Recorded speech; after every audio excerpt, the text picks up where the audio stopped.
We're live. Greetings. It's your boy South Breeze from the 706. This is the Dirty Bird Nation Report, the unofficial official podcast of Falcons Twitter. And here we are again. As you can see, this is a Falcons podcast, but I clearly have on a Lakers shirt because I'm not going to rip the team that embarrasses me week in and week out. So shout out to the Lakers for making it to their Western Conference Finals. Shout out to LeBron being in his 10th Finals, holding it down, and knowing how to actually close out games and not blow leads like a team that we like to cover on this YouTube and podcast. What's good, y'all? Clean house. I'm kind of speechless at this point. Why? Yeah, this team is shit. Well, I mean, real quick, if you didn't know, the Falcons just dropped an 0-3 against the Chicago Bears with a final score of 30-26. When we led, I think their first lead in the game was when the fourth quarter, correct? Correct. In perfect Falcons fashion. So real quick, let's get Jeff's instant reaction to the game because she's still emotional. I think I saw a tear trickle down her face. Like, what's going on? I haven't cried since February of 2017. So yeah, not crying over this fucking team. I mean, I'm upset. I was happy in the first three quarters, and then after that, I was just like, are we really about to do this again? And we really did it again. So I don't know what to say at this point. Like, what do we even say? We get Tony in here. Someone else go. Let's go with Marcus. What are your thoughts as our resident Falcons Colts fan? Okay, so I just want to address what I said last time I was on here when I said that I was guaranteeing a Falcons win against the Chicago Bears. For the record, that's because I thought Mitch Trubisky was going to play the entire game.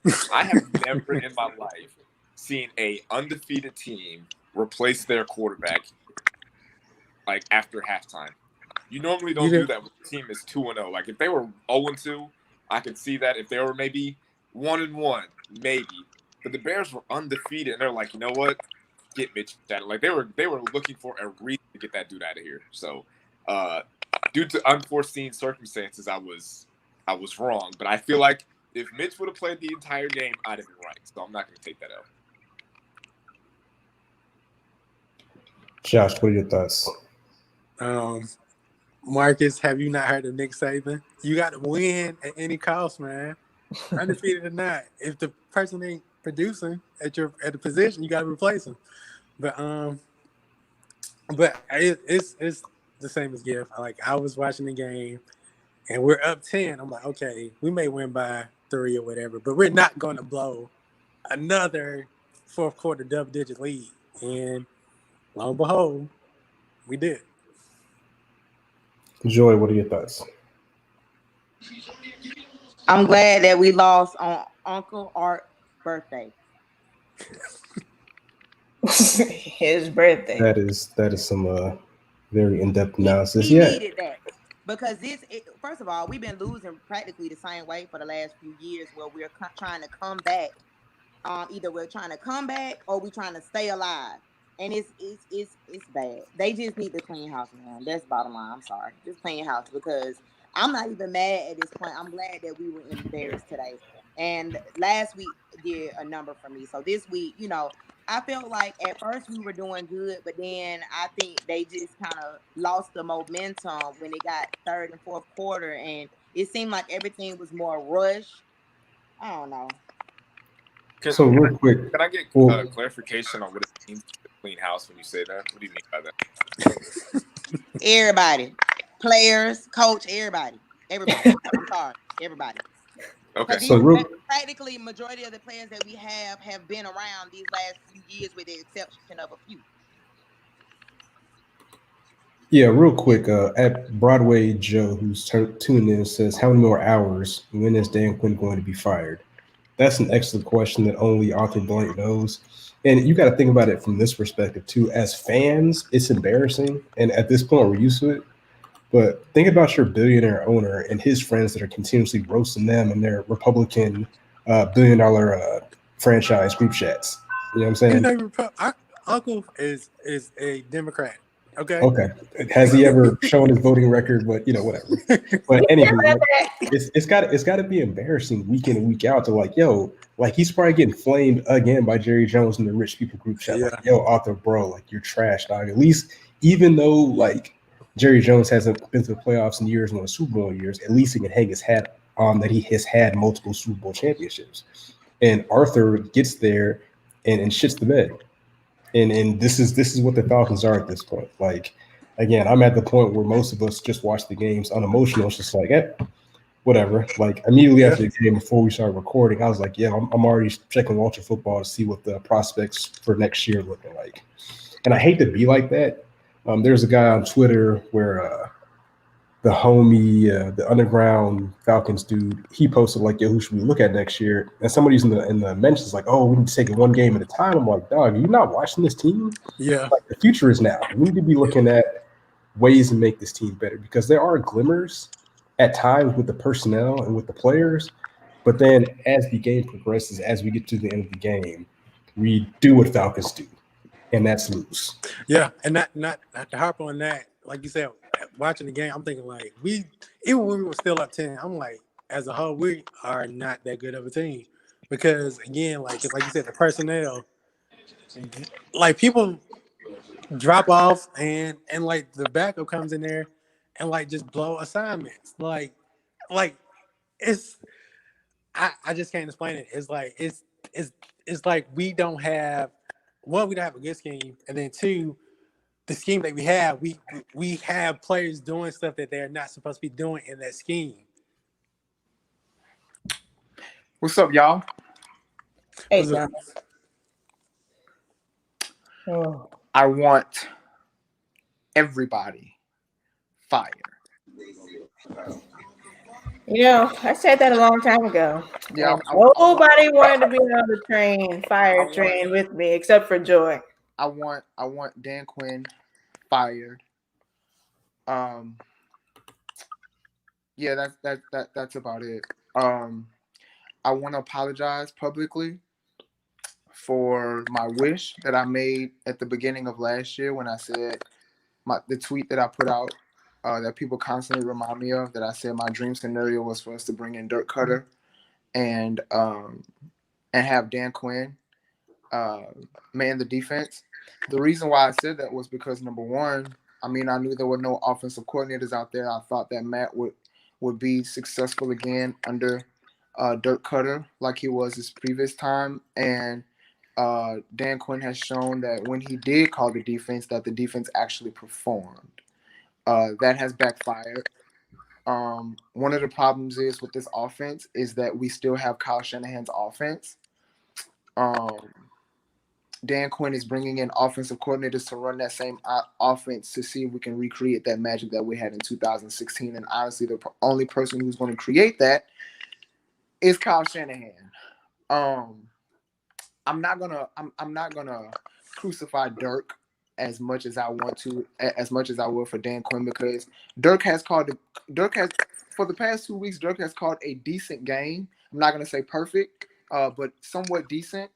He still needs to learn how to run the freaking ball at the right times. Like, you do not run if Ty Gurley is having an exceptional game with 13 carries for 79 yards, why get away from running the ball with 4 minutes left? At this point, now you need to milk out the clock. They can't stop the run. And also not only just use Ty Gurley, but also use Brian Hill. Run out of the shotgun. When you're in 2nd and 3, continue to run the ball. Or if you're in 3rd and short, because you have the defense on their heels, run play action or whatever the case may be. But I want Dan Quinn fired. I want him fired today. I blame this entire loss. I blame the entire loss. Well, not the entire loss. I'm sorry. I blame the offensive stalls in the 4th quarter solely on Matt Ryan. He completely deserves every bit of slander today. He was not the MVP Matt Ryan that we know. I completely put the entire offensive start on his shoulders. He is the reason why our offense sucked in the fourth quarter. You go 2 for 9 in the fourth quarter, and then you end it with an interception. Nah, man. It's completely his fault.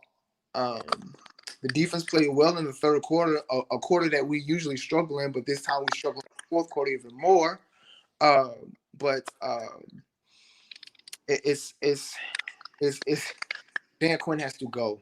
Dan Quinn has to go. We're automatically 0-4 because we're not going to win next week. I think we play Denver next after we lose to Green Bay, so we may be 1-4. I think at best we're going to go into the bye week 3-6.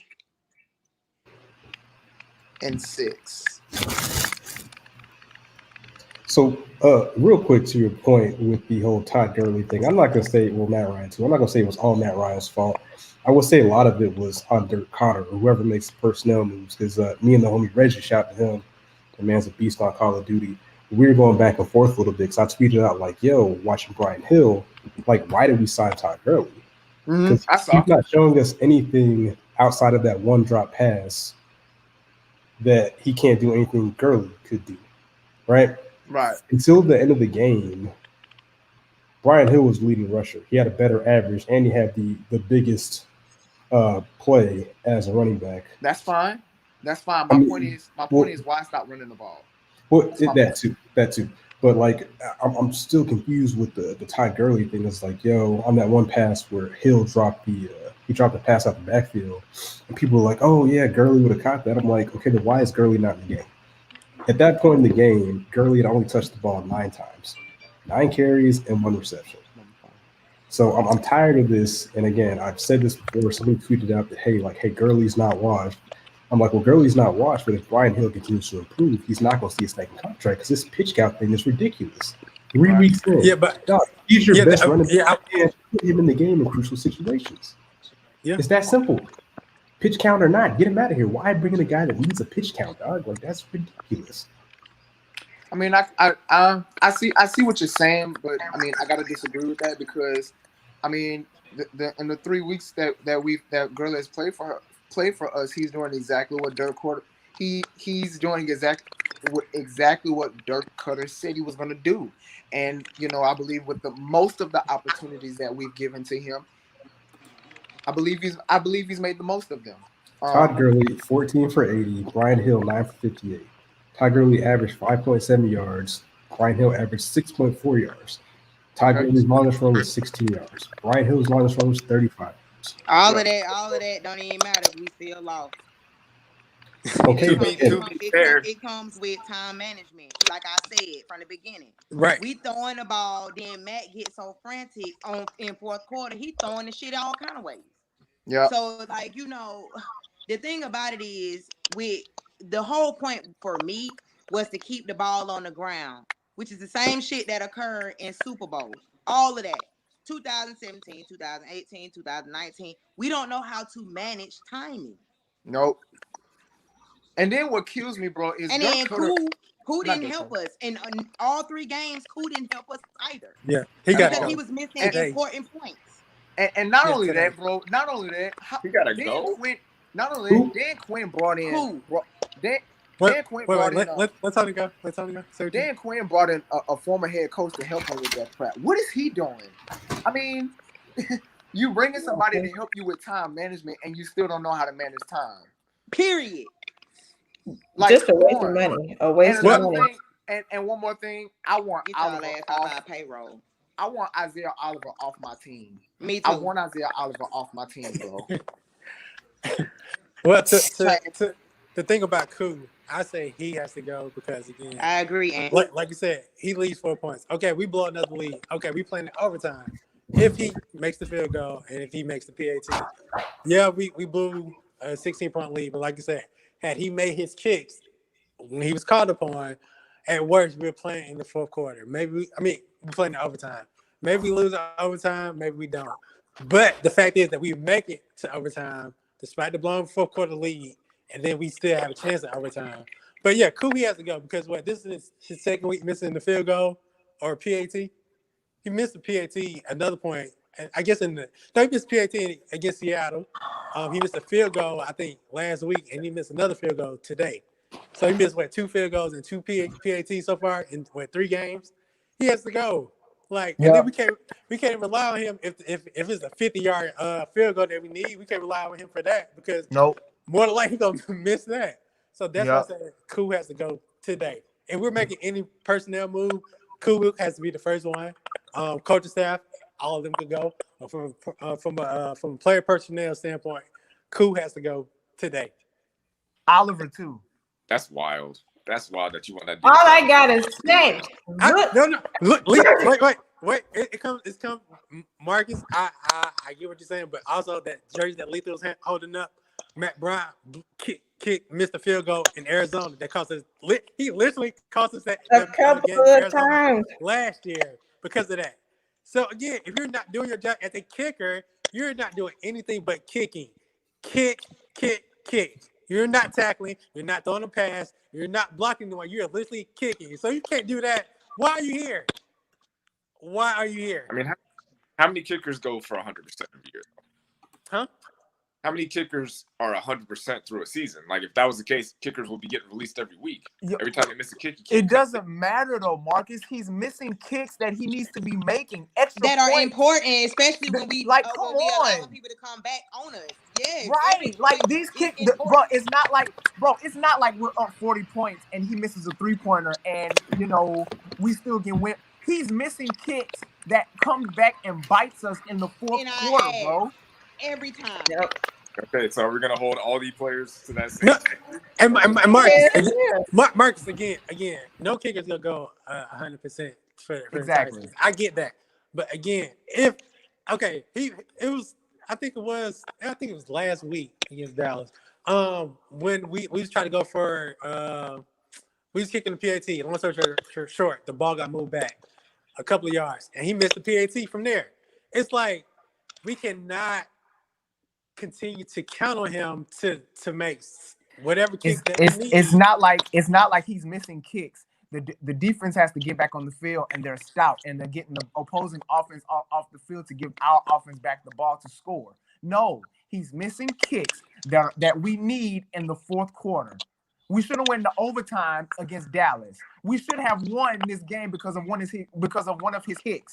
Like, come on, bro. Like, yes, he has to go. He has to go. And there is nothing good about Isaiah Oliver, bro. Any other cornerback would have caught that interception that Allen Robinson caught. What it looked like Deion kind of nourished him a little bit. Yeah, I can't blame him for that one.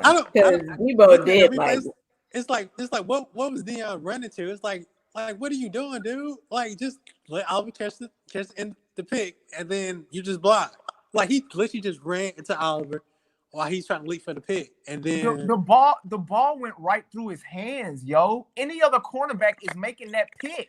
Nah, if I got hit and I'm in mid-air, I'm gonna be afraid that I'm about to land on my neck.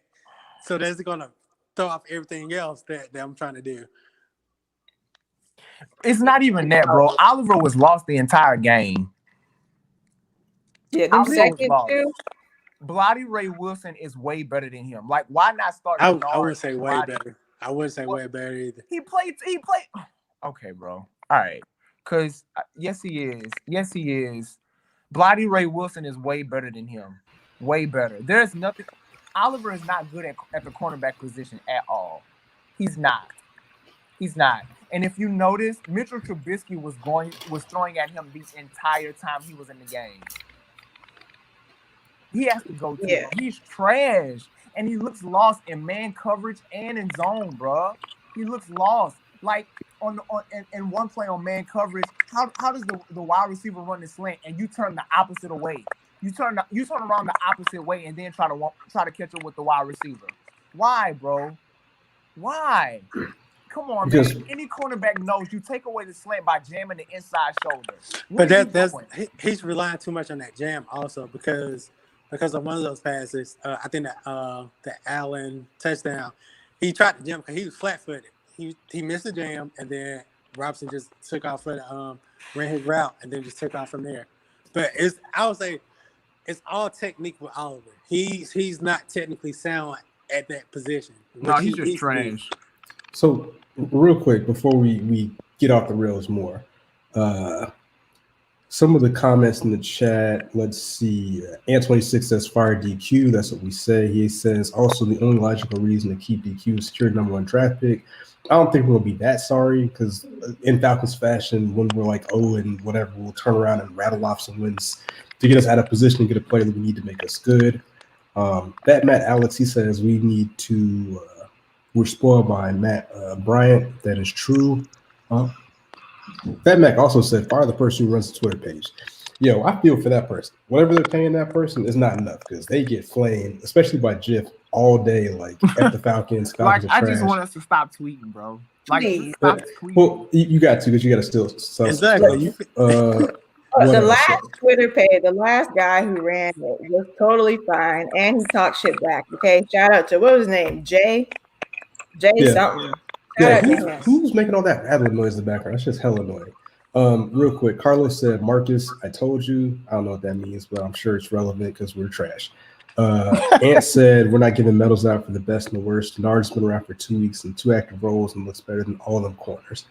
So, but before we continue to bash the team, let's go through. We'll start with Jiff.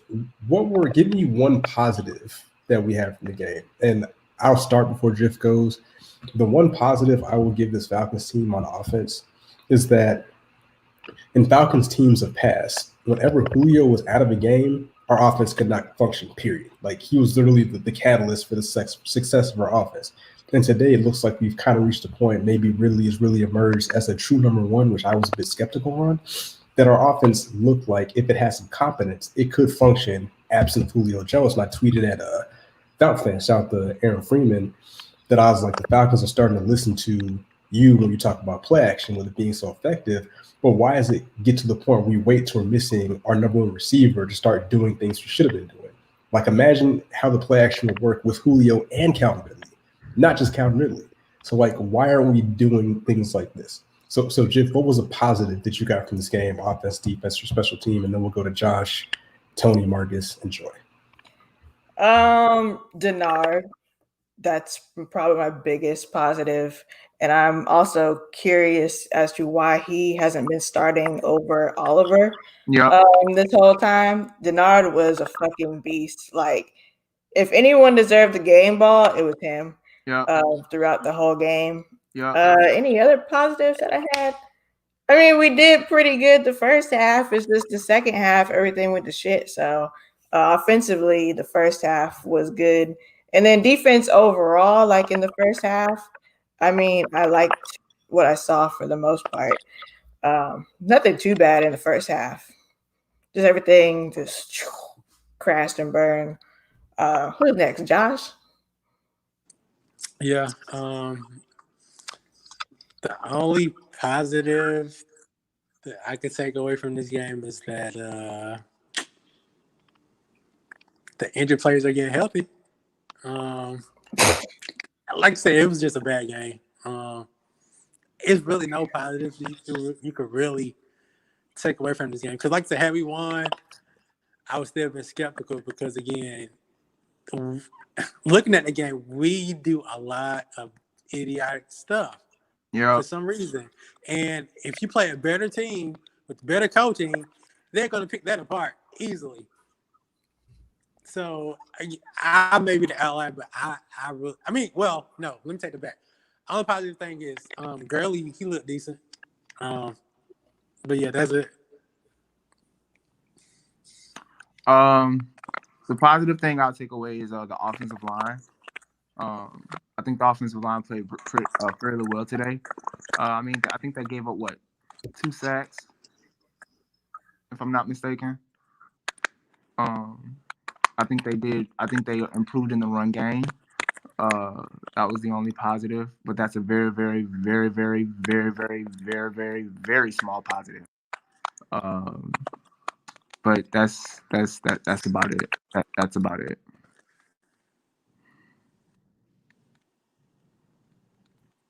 I would say Grady Jarrett looked good.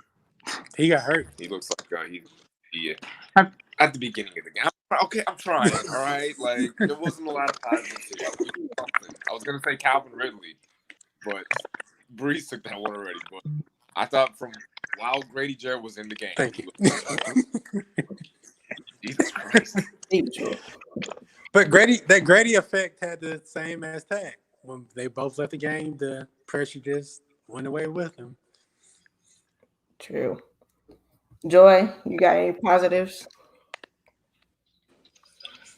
One positive was I was glad to see Matt Ryan throw the ball more than 5 or 10 yards. I was glad that he was able to get downfield in some aspects.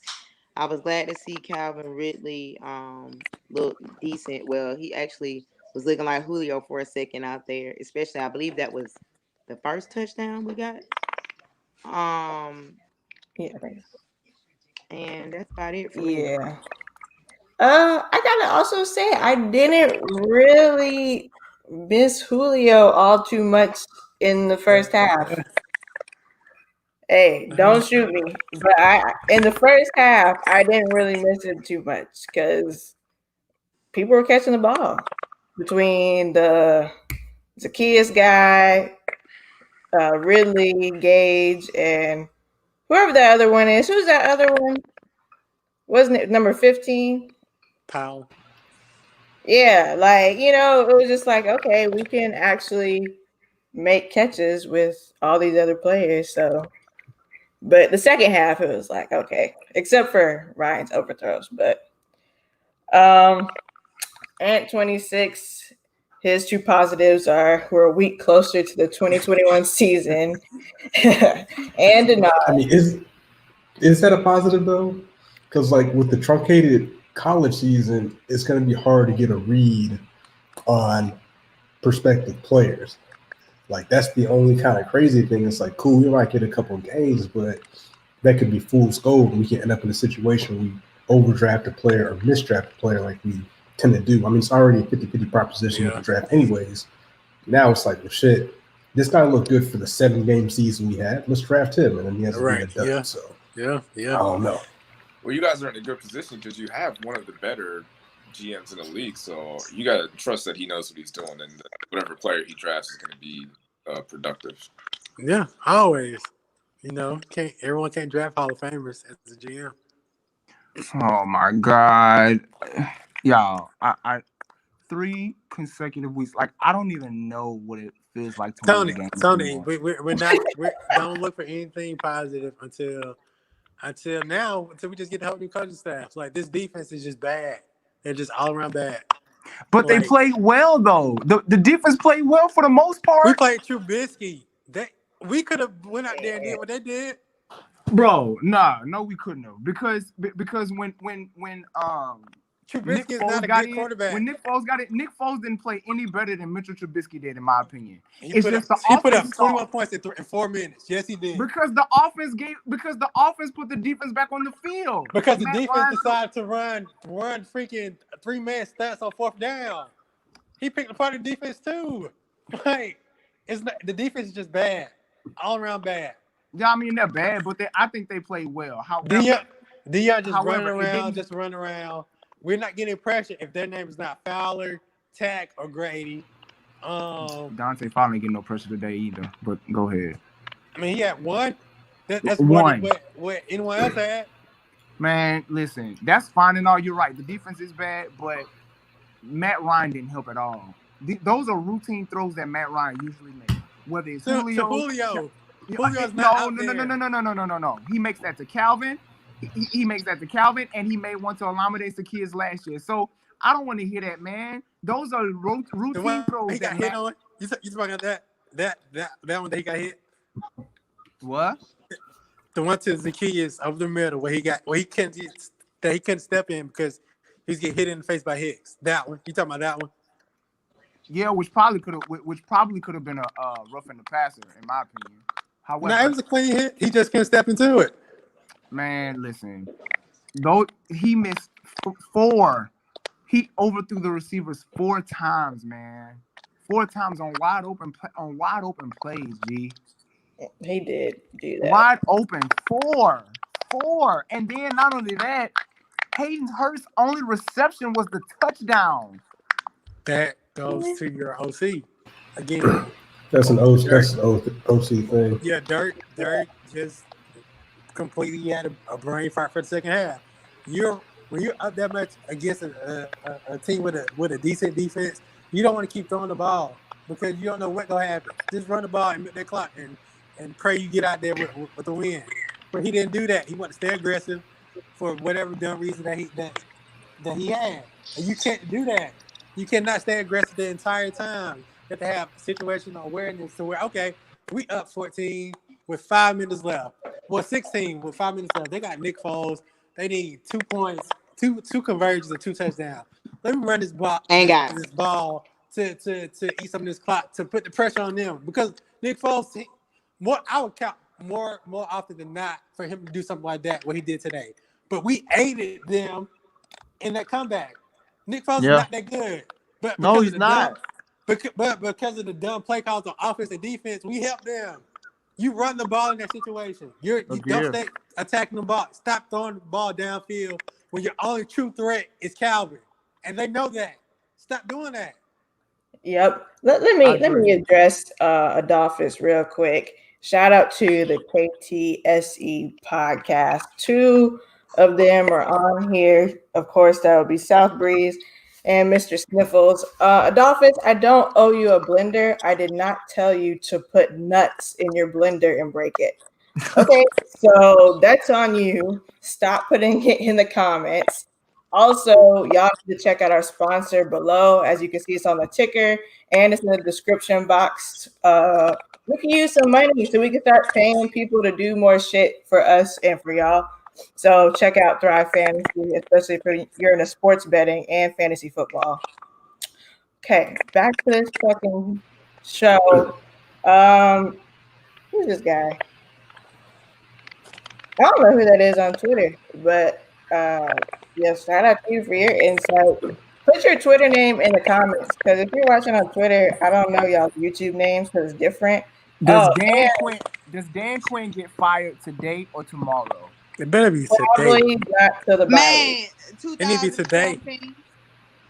Okay, so if Dan Quinn gets fired, which we pray he does, who do y'all want to be interim head coach? Matt Ryan. My dog. Matt Ryan. No, seriously. Ray Charles. Albert. Jeff. I agree. Because I don't at this point I don't trust Raheem in anything that he does. I'm sorry. Me either. I agree with that. Hey, I have to disagree with y'all, man. I think the defense played well. They gave up a 4th and 19, dude, to Nick Foles. Let Tony go. Let Tony go. I know. However, I put what good is that? Gosh, listen, bro. It's not we saying they gave up 4th and 19 to Peyton, man. Bro, let him talk, man. Brady, prime Aaron Rodgers. Jeff, mute his mic. Mute his mic. Joshua, listen. Joshua. I think the defense play. Okay, so like in the first quarter, I think the defense was really trying to get a feel for the offense. But I think for the latter half of the first quarter, the second quarter, and the third quarter, for the most part, I think they played well. I just put their woes in the fourth quarter solely on the offense. We should have had 40 plus points today. Matt Ryan overthrew 4 receivers today. 4, man. 4. And it's nothing but 3 outs. You go 0-7 in the fourth quarter, bro. 0-7. 0-7. I put that solely on the offense, man. Tony, and I can agree somewhat. But okay, when was the last time you ever heard of Nick Foles throwing for 3 touchdowns in a 5-minute span? I understand that. The defense was gassed at that point. No, they wasn't. Gassed. They were just playing bad defense, Tony. Yeah, Tony. Sorry, Tony. Even the first that touchdown, that number 17 drop,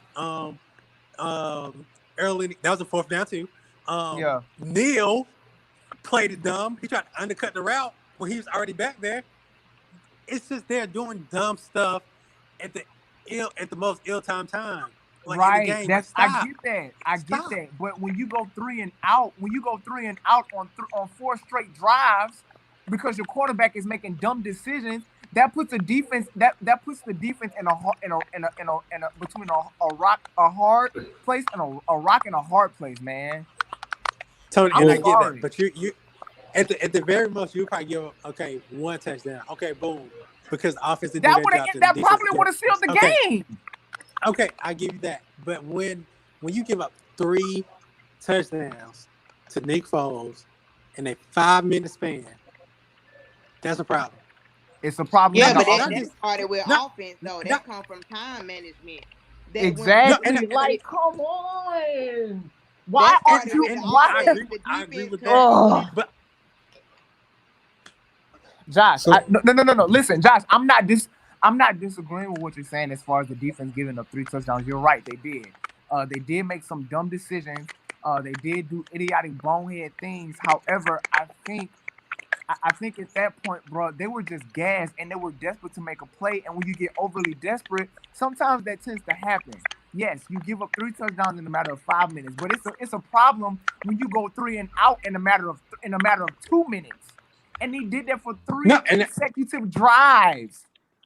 Right, and that goes back to Dirk and the play call. At that point in time, when there was 6 minutes left on the clock, and we against 14, you run the ball. You run the ball with Hill and Gurley. Exactly. And not only that, another thing that I've noticed, we haven't used Ito Smith in the running game either. I have a problem with that.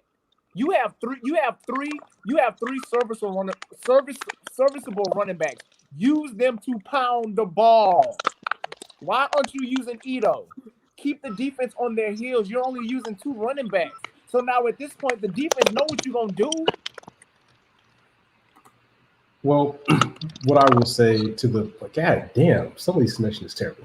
What I would say to the point about the defense playing bad, we also have to remember we are missing a lot of players on defense as well. But I would agree with Joy and I think Josh that it is a scheming thing. Like the way that Dirk uses plays or runs the ball or not runs the ball or uses play action or personnel just doesn't make any sense. And it puts Matt Ryan, not saying that he's not at fault for errant throws, but again, quarterbacks make bad throws as part of the game. But in my opinion, he should be put in better positions not to have to do that. Yeah. Like, again, pound the rock. Like, why are you coming out running the ball on first down? You know what I'm saying? Especially, like, not a big chunk play.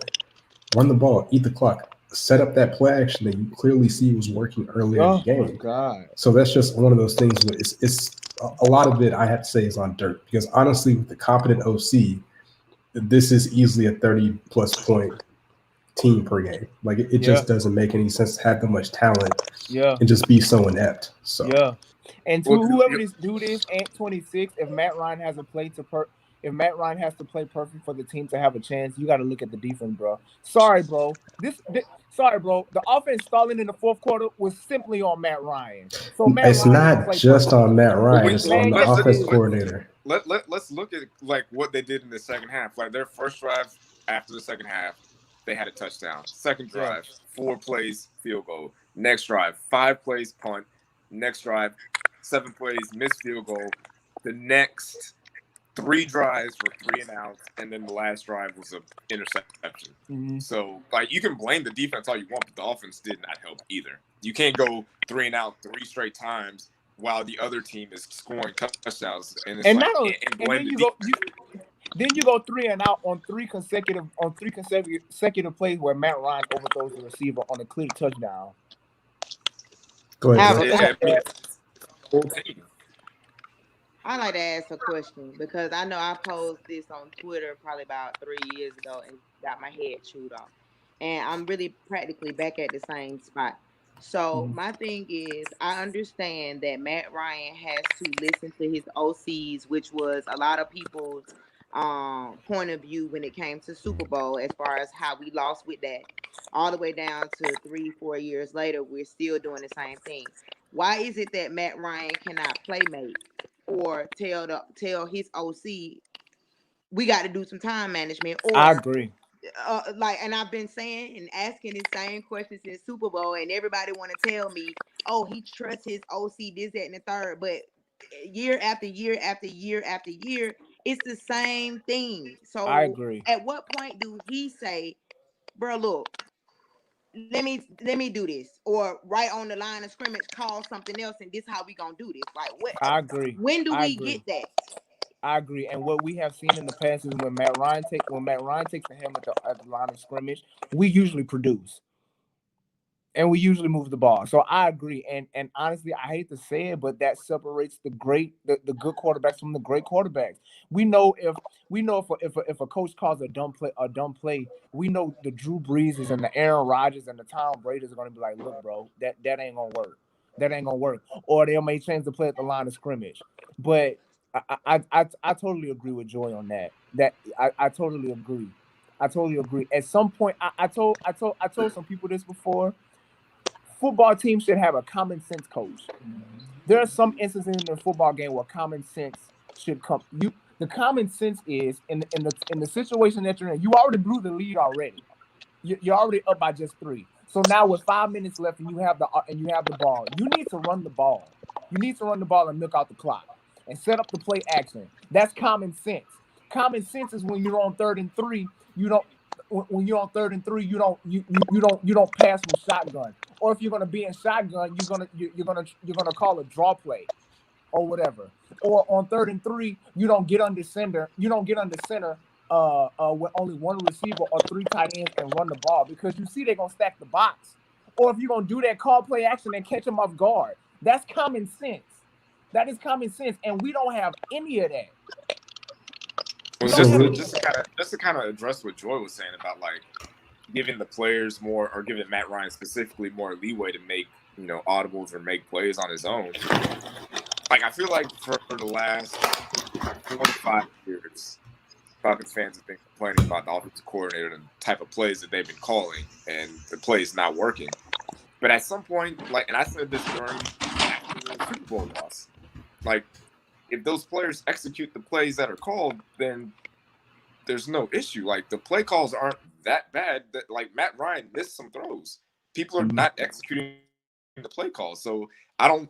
At some point, we have to start looking at the players too. It just can't. It can't be the last 5 offensive coordinators Matt Ryan has had are the reasons offensive players. At some point, you got to start looking like, hey, Matt, are you going to make a throw? Like, you missed 3 throws. Okay, let me interject right there. So again, that's ridiculous. Again, like you just said with the kicker, you have to hold everybody to the same standard. Quarterbacks miss throws, but your OC has to put your quarterback in the best positions to be successful. Again, if you look at, hold on, let me finish. If you look at all the other top quarterbacks, Matt Ryan is the only one to have some semblance of success with 5 different offense coordinators. I'm not saying that he should get a prize for that, but that does matter. Having that type of continuity, instead of every other season, you have to learn a new system, learn new terminology, learn new players.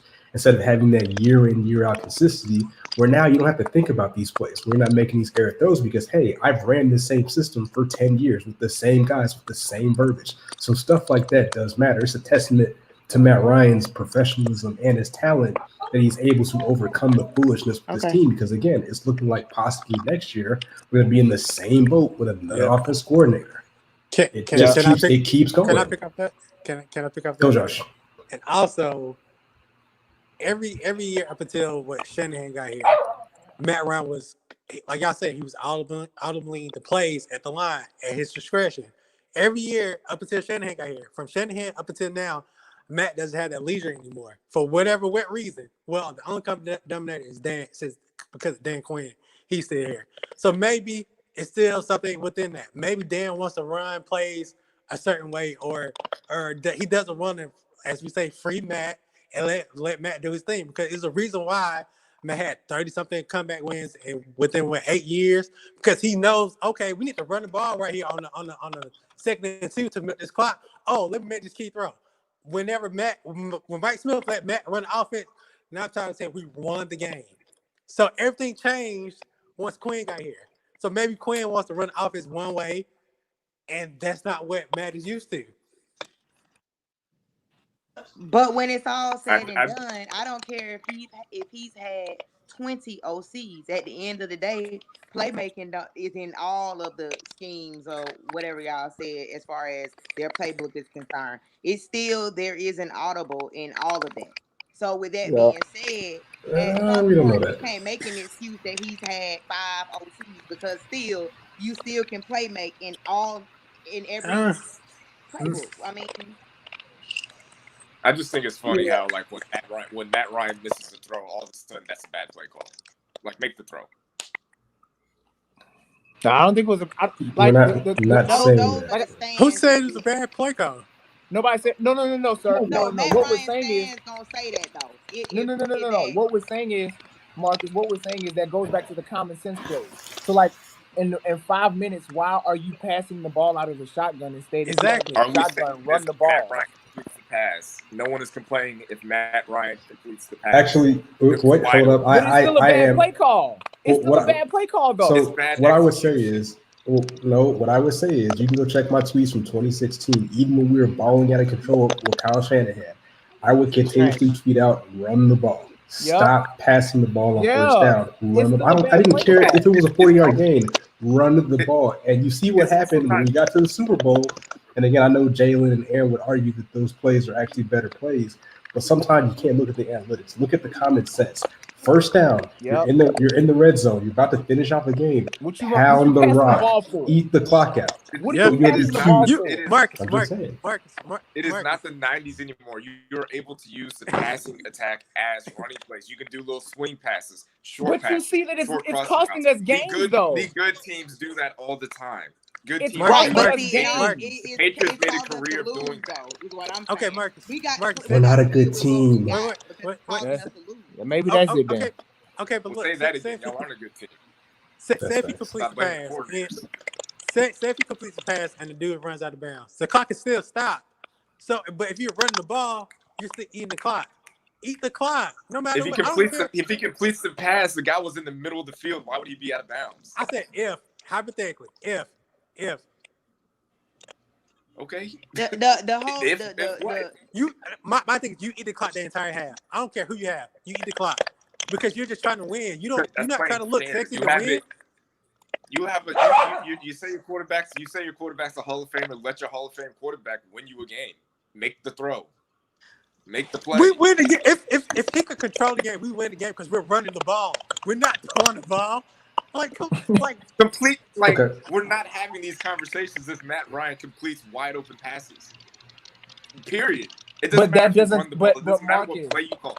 It doesn't matter Marcus, what play you call. that doesn't mean it's not a bad play call. There are times when we went for 2, and I'm like, okay, why are we going for 2 and we're up? Yeah, we got it. I'm gonna let it slide, but that was still a dumb play call. I've tweeted so many times, okay, we got it, but I still don't agree with the play call.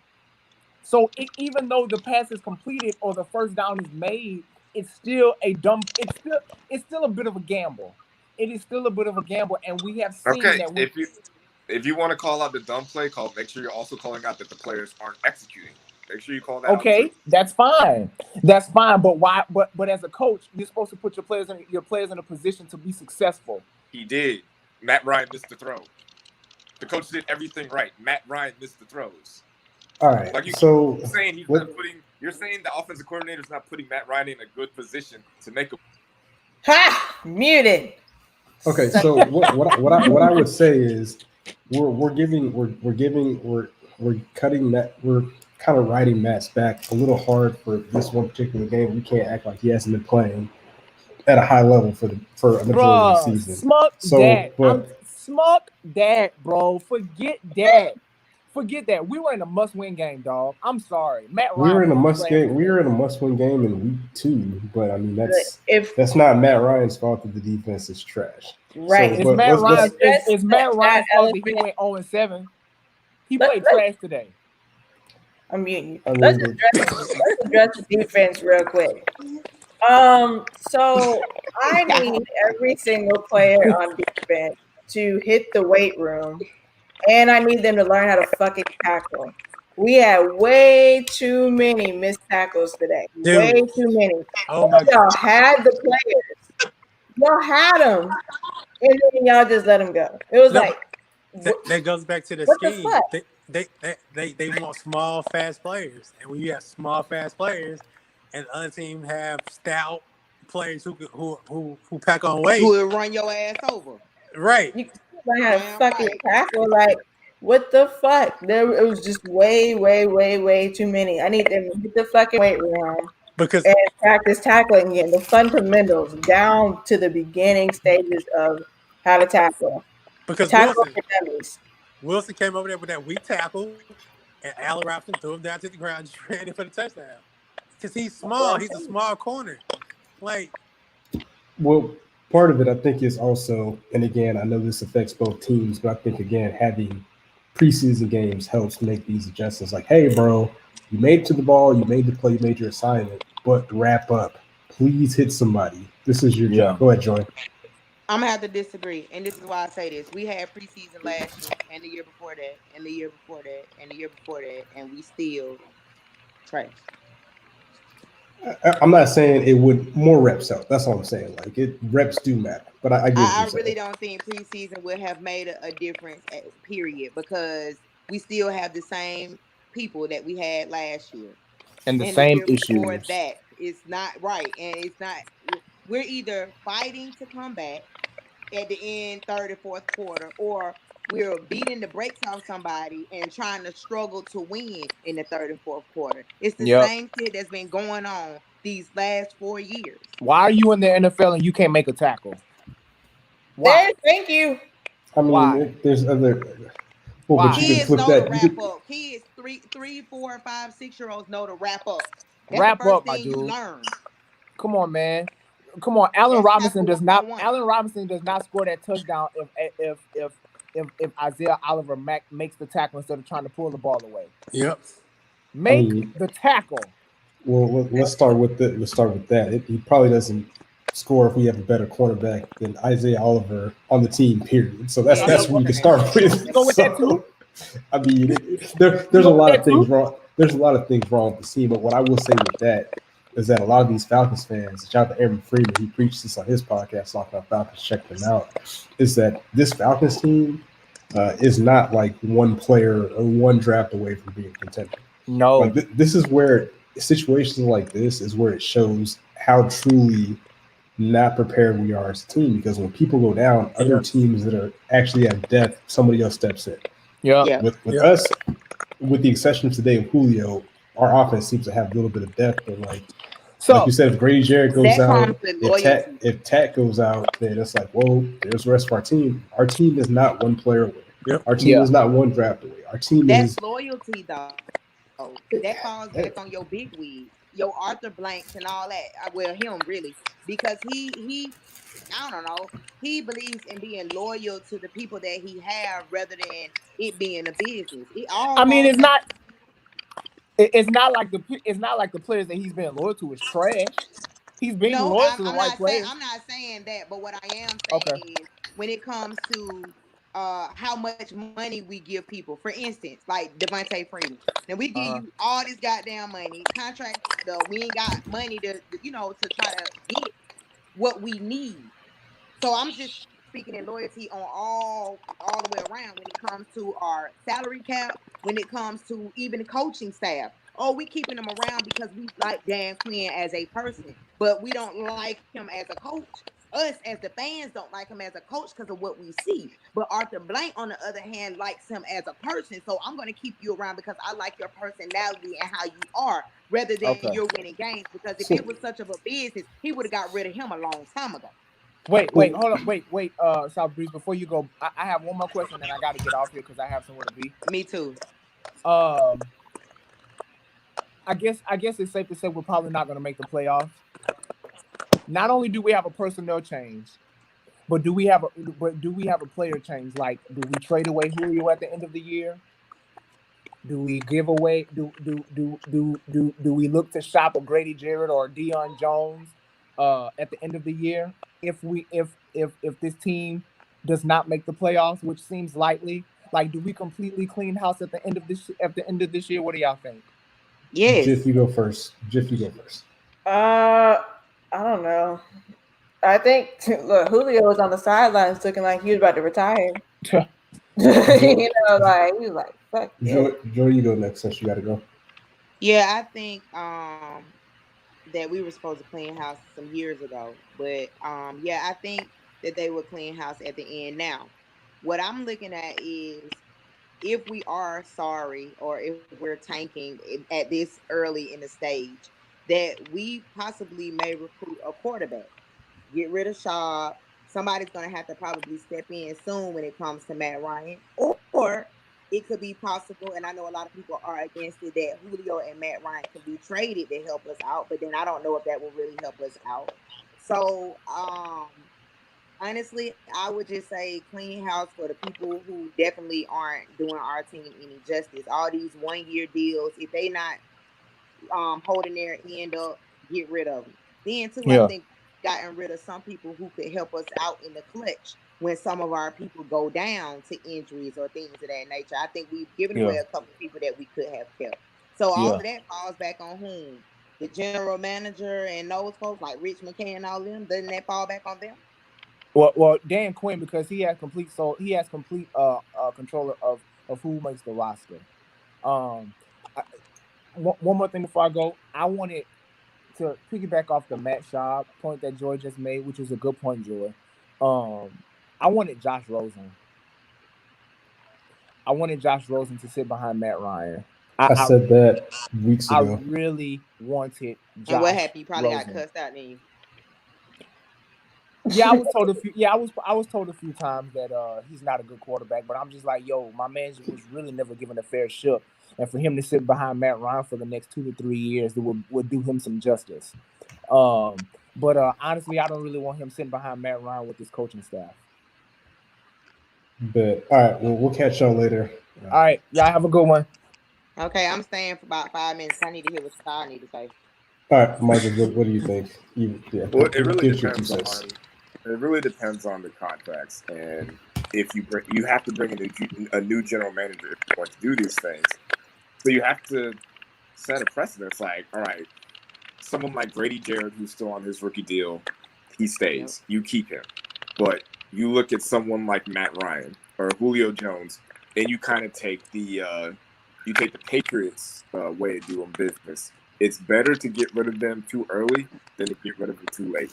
So Matt Ryan, I'm not saying Matt Ryan's trash. He's still serviceable. I still think he's the best quarterback in that division.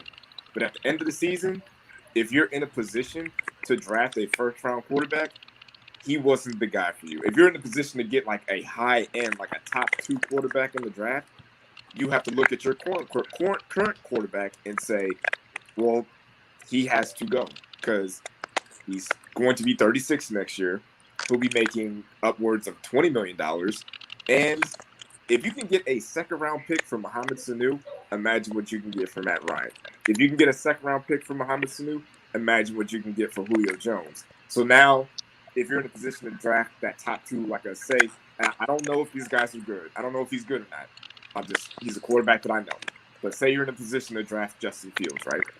You draft Justin Fields, you trade Matt Ryan, you get a first and a second, you clear $20 million of cap space. You trade Julio, you get another second and a third, and you clear that cap space. Now you have 4 extra draft picks, 2 of those being first-round picks. You have extra cap space to build that depth. You have extra picks to build that depth. You have a young quarterback who can play alongside with Calvin Ridley and become a better professional. It's essentially what the Colts did. If you have a high draft pick, you trade down, get more picks. You have another mid-round high draft, just keep trading down, keep getting more picks. The more chances you get to get good players, you got to take them. And I'm still going to stand by my pick of the Falcons winning the NFC South, so we're not going to have to go through this. But if they are in the position to get a Justin Fields, you got to trade these older players with big contracts and start getting draft picks to build this team. Okay, well, I don't think we are in that position, so all that really is irrelevant. But I would say that I don't think we need to go to that extreme yet. I would give it, I think I said maybe to the end of their contracts, because again, as much as Tony was mad at Matt Ryan, we still have good pieces, right? We just need better coaching. We have talent. We need more draft picks. We need better players. We need a better OC. Now with Julio, like, hey, it's better to get rid of him too early and too late. I understand that, but if you look at a guy like Larry Fitzgerald, right? Julio can play a role like that for as long as he wants to. This whenever he feels like it, he can quit. But he has the ability. He doesn't have to be the super vertical throughout the time if you keep adding weapons around him like the Chiefs do, putting burners around your quarterback. So as he starts to decline, he can have more players to help extend his career by, hey, you throw them a 10-yard pass, they can take it 20 yards. Put weapons around Matt Ryan, get better coaching, get a better scheme, and I think we're in a pretty good position to compete. I'm not saying we're going to be contenders, but blowing it up, getting rid of Matt Ryan and Julio at this point, when I don't think we can anyways, it doesn't really make any sense. Again, if you look at the way we're losing games, it is a coaching issue. It's a coaching and talent issue.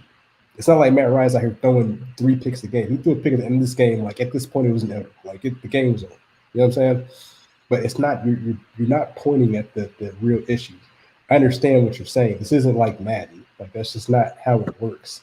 I would rather ride Matt and Julio out till they're done and have a cupboard filled so you can bring in another quarterback like that, like a younger quarterback, a new quarterback, and go with a full cover instead of having to do a full rebuild. Most teams do not operate like the Patriots, unfortunately. I wish we would, but that's just not the case. But I don't think it's the time to move on from Matt Ryan or Julio quite yet. Yeah. Let me just address this real quick. Some of y'all ask why we don't talk about the post game shit. And it's because they said they just be saying stupid shit. Like, ever since Dan Quinn took the reins, they say stupid ass shit and it pisses me off. That's why I don't want to talk about it and I haven't brought it up. Like, listen to this shit. Matt and fucking Todd are like, Dan Quinn, we're trying to keep Dan Quinn's job, basically. You know what I'm saying? The team has Dan Quinn's back. Stupid shit. Like, why do I want to talk about that shit? And then Matt said, the entire story hasn't been told yet. Why the fuck do y'all want me to talk about this? They're not saying anything. They're just saying bullshit in these fucking press conferences, and it's stupid and it pisses me off. Like, they're not addressing anything that they need to fucking address, and then they're gonna come back and they're gonna play like shit again, have our hopes up in the first half just to crash it down in the second half again. Tired of this shit. But Lethal, I mean, what you want them to say? Like, I hate Quinn. Like, they're not going to say what's in here to the media. Shit, at this point, hey, something. It's been how many years has Quinn been here? How many? It's been too much, 5 too or long. 6. Quinn, I'm really pissed. Shut your egghead ass up, stupid self. You get on my fucking nerves. I mean, like they say, when you have coaches, like, you're going to. That's what you're going to get after all these games. You're not going to get a soundbite from anyone unless you're personally in that locker room. I need to be in the locker room. I can't say it because someone will get in trouble. I'm going to tell y'all, don't leave when we end. When this goes off live, don't leave. And I'm going to tell you. So real quick, if y'all are mad now, fans out there, make sure you subscribe to the podcast, drop a review or whatever. It ain't getting no better because guess who's rolling in next week? Aaron Rodgers. So if you think this was bad, Jesus Christ, it's about to get digital. Like this, if Dan Quinn doesn't get fired after this game, which I don't think he will, I'd be very surprised if he did. Next week is gonna be hard because Aaron's gonna come in licking his chops. Like it. I want to make an analogy that's inappropriate, but. So give me what's a movie with like a famous prostitute, like somebody that gets passed around. Famous prostitute. Ain't that Pretty Woman? Yeah, okay, your girl on Shameless, Fiona. Like she clearly was just giving up the cheeks to anyone, right? So like the Falcons defense was Fiona and Mr. Trubisky was like some lame dude. And like the coach was like, "Bro, you couldn't take that down. Hey man, get him out of here." Nick Foles comes in, and the drawers drop right down. If you think Nick Foles will get the drawers that quick, Aaron Rodgers it's gonna be like twirling her up in the air, bro. He's gonna be twirling his defense up like it's Magic City or something like that. Having do flips, doing splits, especially those zone, bro. Oh my god, dog. This might be the that 12 playoff game again. We lost like 42-21. It's gonna be a bloodbath. It's going to be. I might not even watch this game. That's how bad it's gonna be. Jeez, like it's MVP caliber candidate. Aaron Rodgers is Smith. He's like he might not even practice this week. That's how bad our defense is. He might not even practice this week and still drop 4 touchdowns on us. Right. Like, well, it's. Let me ask just a yes or no question. If you guys are in a position, say this season just goes the way it's been going, it just doesn't turn around. If you guys are in position to get the second best quarterback behind Trevor Lawrence in the draft, do you want that quarterback? No. Okay. And the reason is because that's not a yes or no question. Like I see what you're trying to do, but that's not a yes or no question. There's other things that go into it. As to why? Go.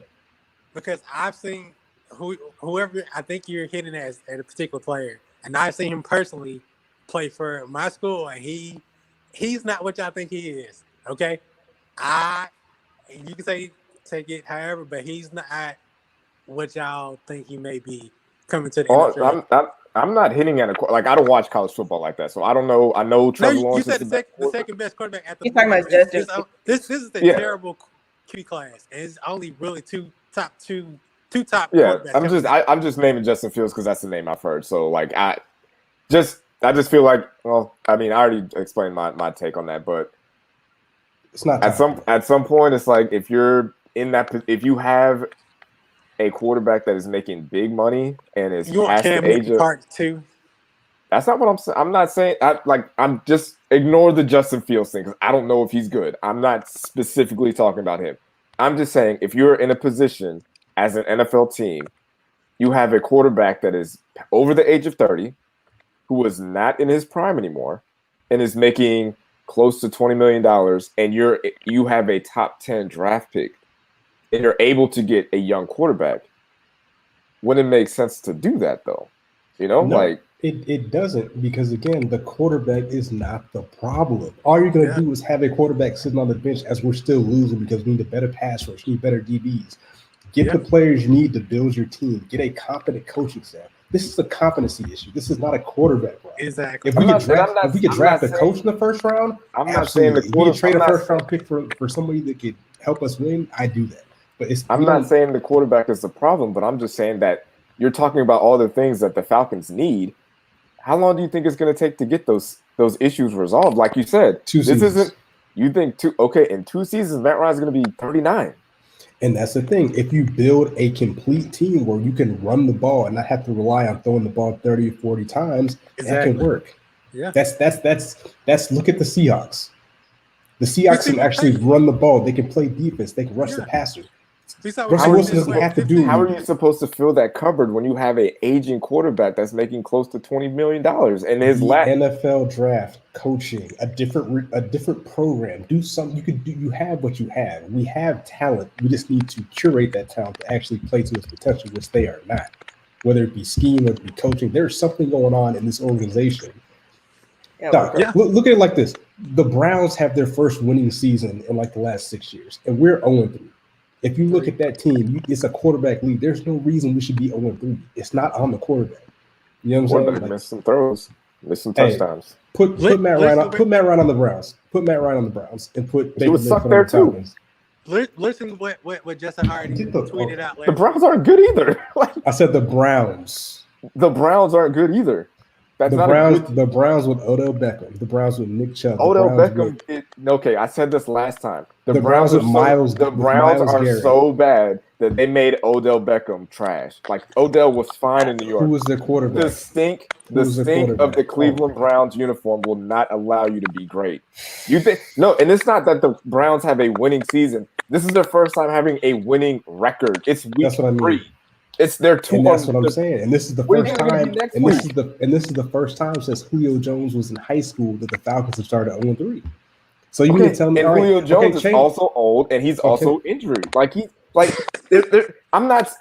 Y'all aren't really listening to what I'm saying. You guys are doing this emotionally because you guys like Matt and Julio so much. The thing is, to build a better team, to build a team for the future, for the long run, Matt and Julio are probably not going to be in that equation because they're older, because they're not in their prime, because they're not going to get better, because Julio Jones is going to continue to get hurt. So if you can get something if you can get some value for Julio Jones and Matt Ryan, you guys will be in a better position for the long haul. That's all I'm saying. It doesn't matter with this coaching staff. It doesn't matter with this coaching staff. Also, wait. Also with the coaching staff, Marcus, we've seen what John Elway, Peyton Manning.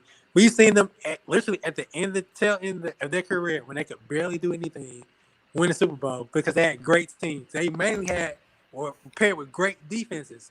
What you can do, you can, like I say, get a competent coaching staff with a competent scheme, get competent players on your defense, and you're fine. We're literally just a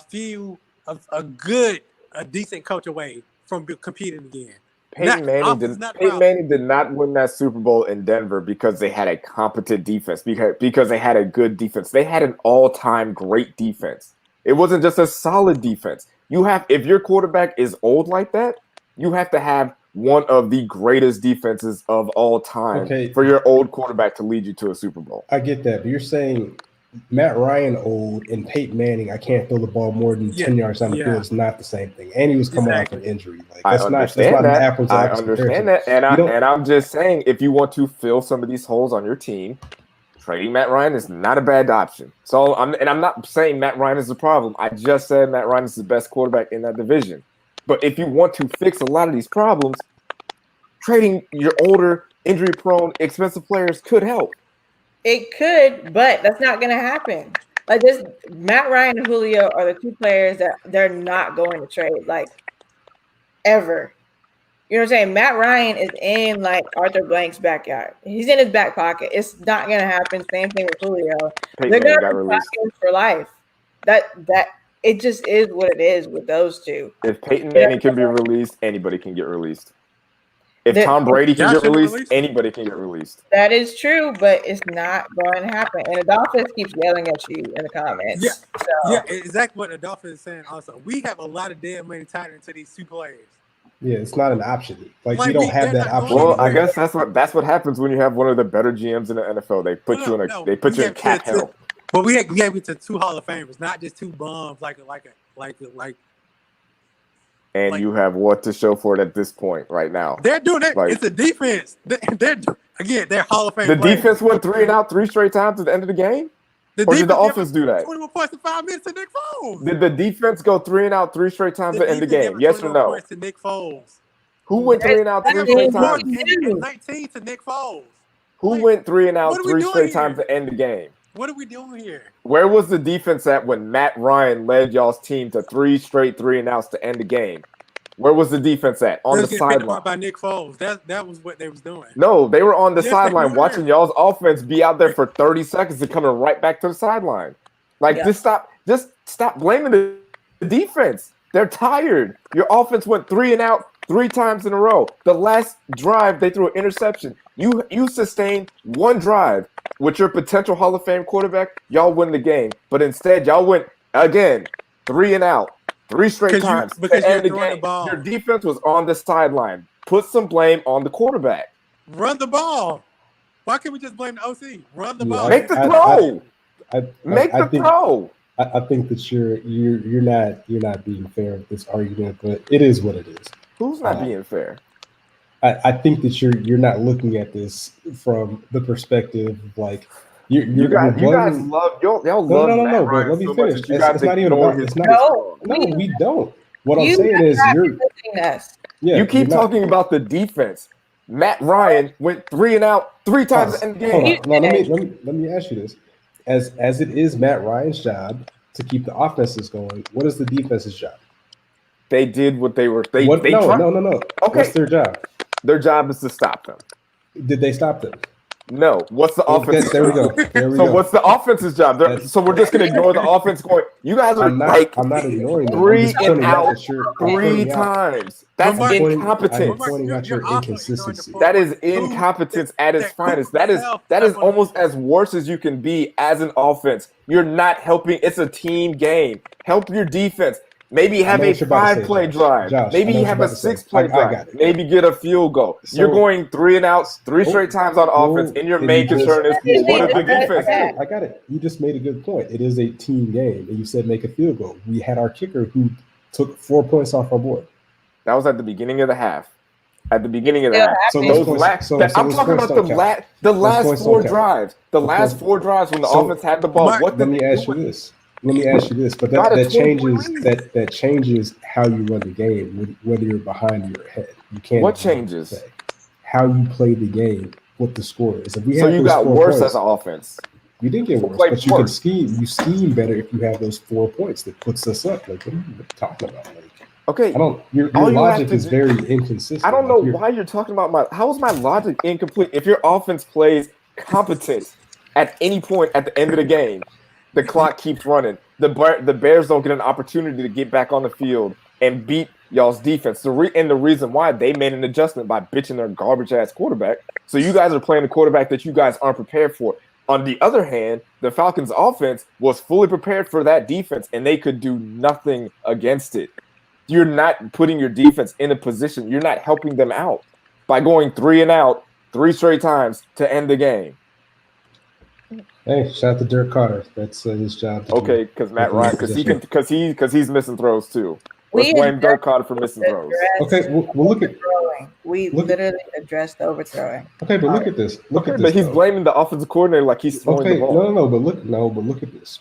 The first play, you're talking about this 3 and outs, right? 6 minutes left in the game. The first play, Todd Gurley run out of the shotgun. Questionable play to call. Second play, pass infield, the middle of the counter. Pass. The next possession, first down, incomplete pass. Why are you passing the ball? Because you have a Hall of Fame quarterback. You have a All-Pro quarterback. You have a Pro Bowl quarterback. This is a pattern. It is not 1998 where you need to run the ball 30 times. You can throw the ball. That's their winning championships. Why not? Because the Patriots did it. The Patriots did that. The Patriots used short passing. The Patriots used short passing routes to win games.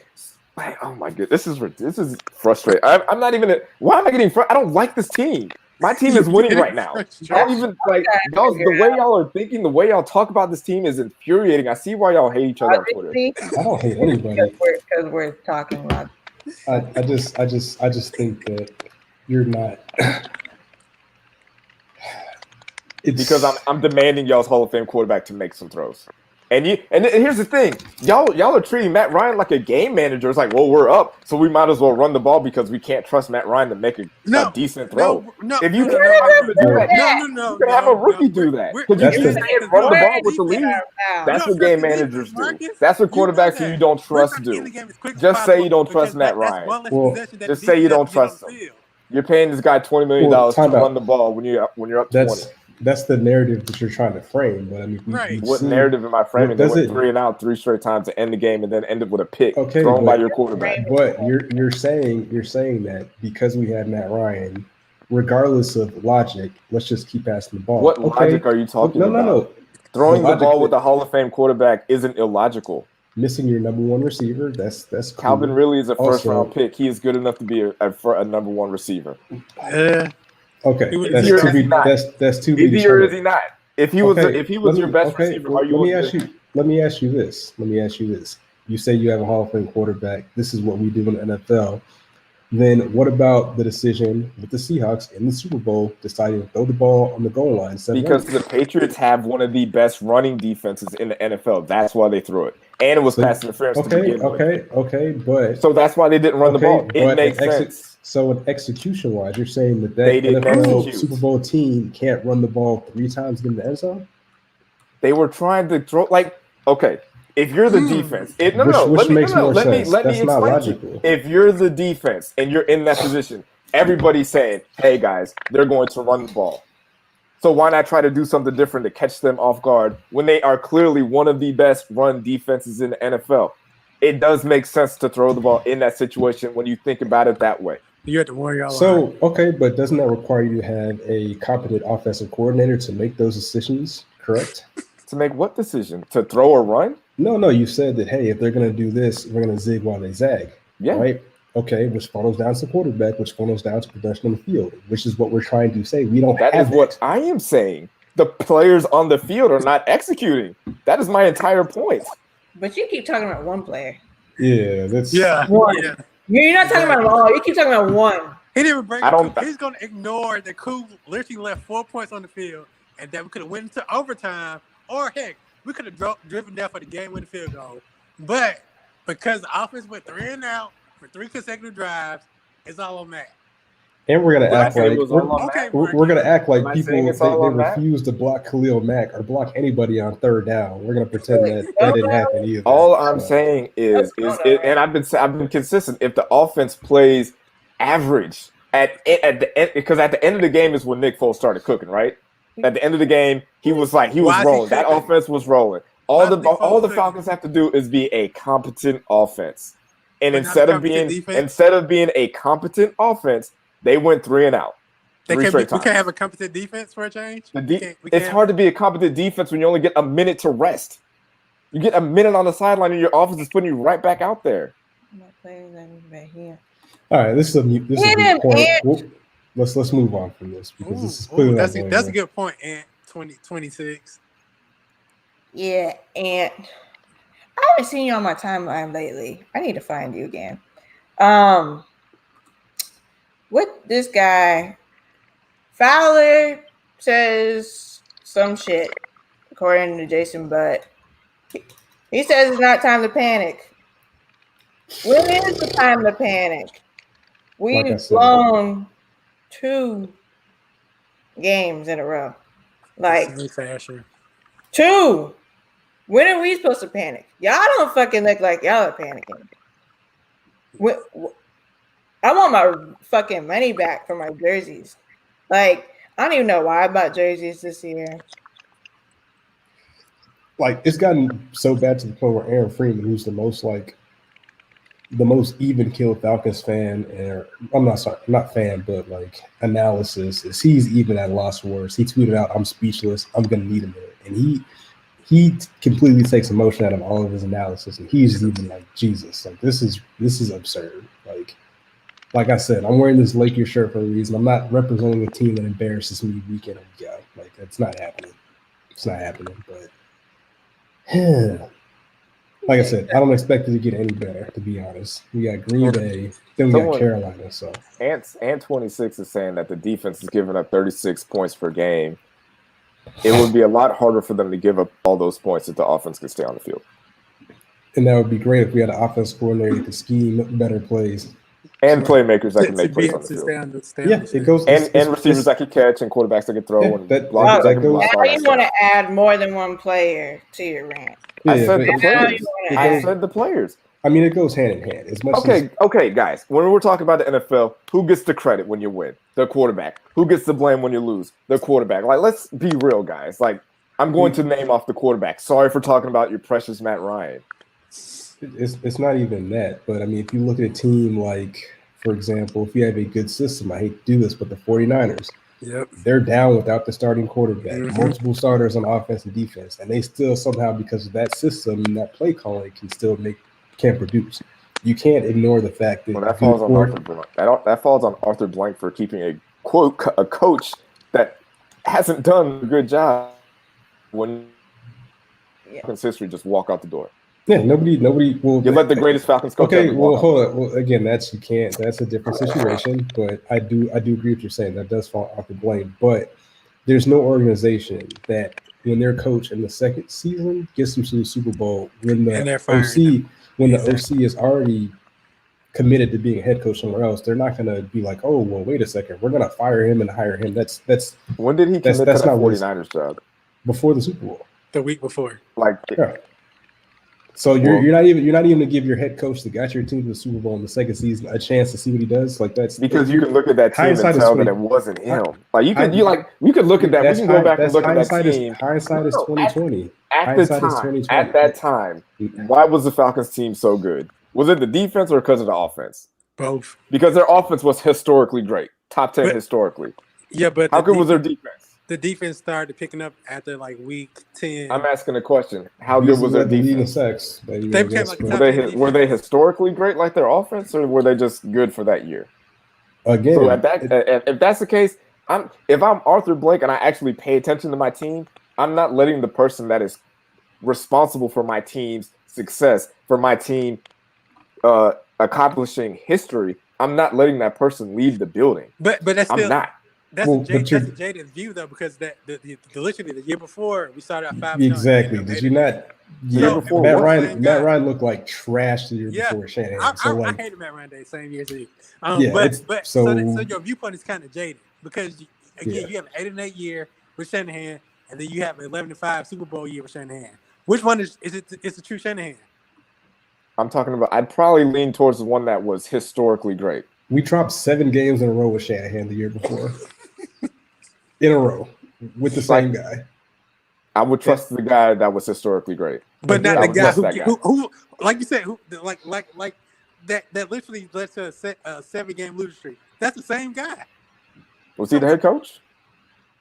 Okay, but now see you're switching your argument because you're saying like, we all know that the head coach needs to go. Hey, give credit to Shanahan when they're winning. How was the offense? Wasn't good because we lost 7 games in a row. So when the offense was historically great, why do you let that coach go? Because this game is made of offense, defense, and special teams, which is why not keep the guy that made your offense historically great? Why not keep that guy? Because he took us to 8-8 years before. Oh my God! Was the offense historically great? So what are we gonna do next week? Are we gonna win or lose, guys? We're going back. Aaron Rodgers will not play the fourth quarter next week. Jesus Christ. Better question. Will Dan Quinn be there to see it? That's the biggest question. Dan Quinn is not going nowhere for the rest of the year. Probably. I mean, look, all these players are riding for him, talking about they lost. They tried playing for him. Clearly, you didn't try your best. But if you did, you would, I don't know, wrap up tackles. Like, yeah, I don't know. It's probably gonna be another blowout. They're probably gonna win on one of Rodgers' famous Hail Mary plays, and Oliver is gonna fuck up trying to get an interception instead of making a tackle again. That's what I see happening. What's Dan Quinn's contract? Like, how many years does he have left on his contract? Too many. No, this is a do or die year. Said, this is it. Oh, they're both in their last year to occur? Yeah, last year of their contracts? Yeah. We wanted them fired last year, and then Arthur Blank decided to make a 20-minute video explaining why he's keeping the both of them instead of firing them instead of their last year. So at this point, it looks like they'll both be fired at the end of the season, but you guys are going to have to ride out with both of them for the rest of the year. Unfortunately, there's nothing doesn't really matter either way. I mean, just going to be the same outcome. We're just gonna ride this train down. As soon as that season ends, you need to get them two out of there. You need to find you a competent GM for a team that drafts well. I would honestly look at the Colts, and I hate to say this, but the Colts assistant GM is really good at his job. I would try to get him, and I am throwing the bag at the Chiefs offensive coordinator. I don't care what he's asking for. Give it to him. Do I really want the Colts GM? Because y'all kind of broke that one quarterback. Look at his draft record. That's all I'm gonna say. Look at the draft record. My God. Y'all kind of broke. Oh my God. Look at their draft record. Okay. Anyways, I got it. Whatever. So with the whole Bieniemy thing, just to wrap up the future Falcons head coach, and I said this last year when I thought they were all gonna get fired. I don't care who it is. I just want somebody that's competent. That's it. Somebody that can manage the clock, somebody that can hire well, somebody can draft well, somebody can evaluate well, somebody that can get their players to play at an NFL level of competency. That's all I want. I don't care if it's fucking Joe Blow down the street. Can he run an NFL team competently and get the most out of his players? I don't care if it's big name, small name. Just give us competency. But that's all I got. Jiff, Josh, Marcus, which I got to wrap it up. I just want someone that's gonna give me a ring. I just want one ring before leaving this earth. So whatever personnel players we need to do that, we need to get it done. Oh yeah, subscribe to this channel on YouTube. We're also on Periscope, so I'm not going on Facebook yet because I got too many relatives on Facebook, and I don't Delete have them. for all that. You know what I'm saying? Make a separate family page and then delete them and then add all the savages I'm on Twitter. angelic as far as my family's concerned. You know what I'm saying? Make a separate page and then just invite all the savages from Twitter to your Facebook. That's the best solution, man. I'll attempt to do that, but I don't think I want them on my Facebook. Anyway, subscribe to this channel. When we get to 100 people, I think we're at 67 now. When we get to 100 people on YouTube, subscribe. The YouTube subscribers, one of y'all will get a Falcons jersey. Hell, it might be one of mine because I'm so bad. Like, we're all different sizes. But yeah, so make sure y'all subscribe and tune in next week. Josh. Thank God for the Georgia Bulldogs because I would wish they paid. You're playing danger, boy. Oh boy. Jesus. My God. Like, go Dogs. That's all I got. Go Dogs. Nah, y'all got lucky last night. Ain't no lucky. We made adjustments like another coaching staff, and the defense played like what defense does. They stopped somebody. They made turnovers. They didn't allow a backup quarterback to come in and throw 3 touchdowns. They didn't do that. You made a few points. All right, facts. All right, well, that's all. Yeah, I just ate these chicken wings. So, yep, this is the Urban Nation Report, the official podcast of Falcons, Twitter, YouTube, everywhere. Subscribe. And we're out. Like Jeff said, we'll hang out after the broadcast and see what she's talking about. Peace. Yes. Bye.